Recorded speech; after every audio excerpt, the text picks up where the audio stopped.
Mit navn er Veronica Pissing, og jeg er ansat som videnskabelig assistent på Statens Institut for Folkesundhed.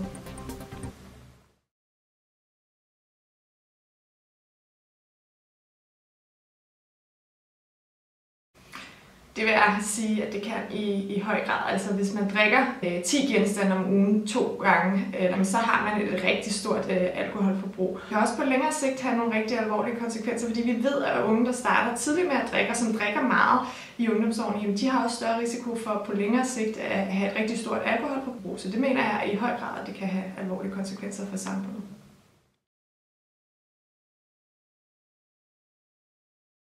Så alkohol er super let at få fat i.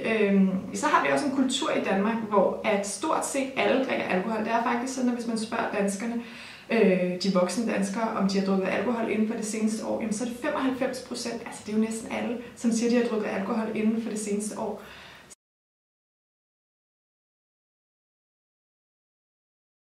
Om vi kan, så tror jeg helt sikkert, at vi kan det, men vi har ikke fundet den rigtige formel endnu. For man kan sige, at det her det er jo noget, der har stået på i rigtig mange år, at de danske unge har drukket markant mere end andre europæiske unge. Og jeg tror ikke, vi har fundet sådan formlen for, hvad er det præcis, der skal til.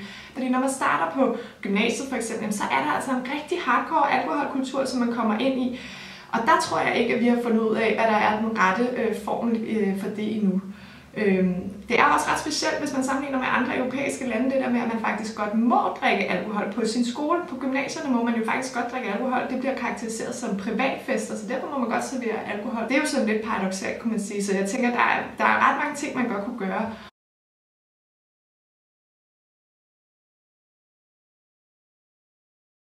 Det er rigtigt, at Sverige og Norge, de har et helt andet alkohol.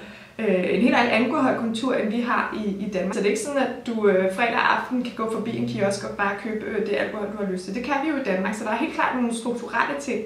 Altså, de er meget mere restriktive i Sverige og i Norge i forhold til alkohol. Og det ser altså også ud til at have en effekt på, befolkningens alkoholforbrug.